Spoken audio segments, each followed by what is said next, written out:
The SAT is the most atrocious piece of garbage I've ever taken in my life. It's horrible. Doesn't it make you want to cry? It doesn't make me want to cry. It makes me want to die.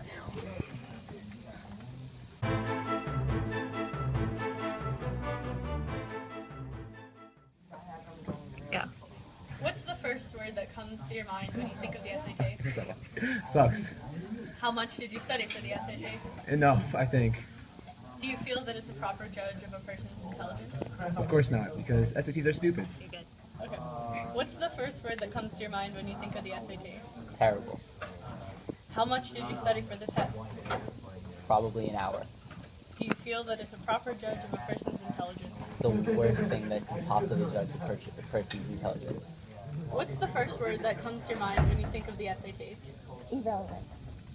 How much did you study for the test? I take a class at like 1 hour a day. I don't know. Do you feel that it's a proper judge of a person's intelligence? Oh, definitely not. Okay. What's the first word that comes to your mind when you think of the SAT? Anachronism. How much did you study for the test? The SAT.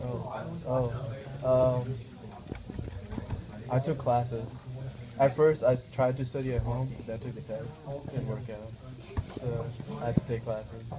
Do you feel that it's a proper judge of a person's intelligence? No, because I didn't do as well on it. What's the first word that comes to your mind when you think of the SAT? Torture. How much did you study for the SAT? A lot. Do you feel that it's a proper judge of a person's intelligence? Absolutely not. A new study finds no significant difference between completion rates and grades of college students who submitted their SAT and ACT scores and those who did not. A more reliable predictor of academic success is within their high school grades. Yes, my letter from Harvard has finally come!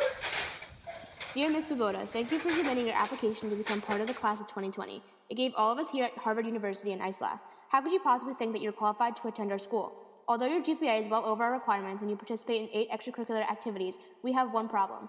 Your SAT and ACT scores are atrocious. A 1600 is not enough to be part of our school. We do not care that you have been a Girl Scout your entire life, volunteer every weekend at the soup kitchen, and tutor children with special needs. You would have been a great addition to our class if only you had the SAT score to match. Sincerely yours, Ernest Sumter.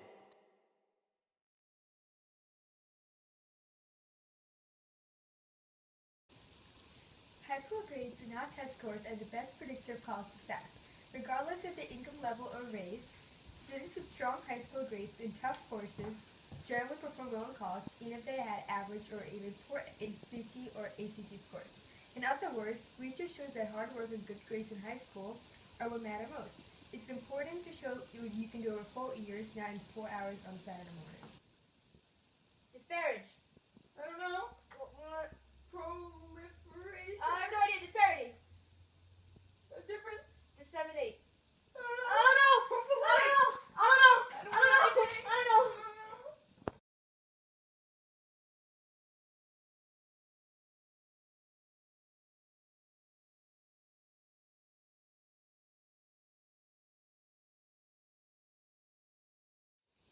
Standardized testing has had the greatest impact on women's education opportunities. Considerable documentation shows that women receive higher average grades than men in every course they take in high school and college. However, the scores on the SAT have been 50 to 60% lower than men's, despite having equal training in math and science.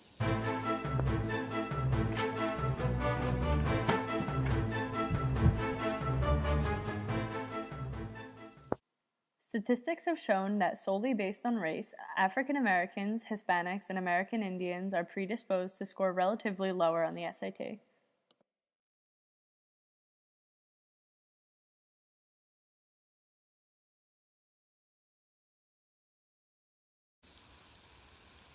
SAT scores should not be a major contributing factor in a college's decision to accept or deny a student due to the fact that there are many studies which show that the GPA is a better indicator of how well a student will do in college.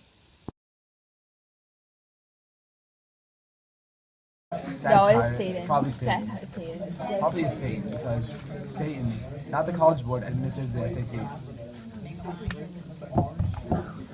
So did we win a Tony yet?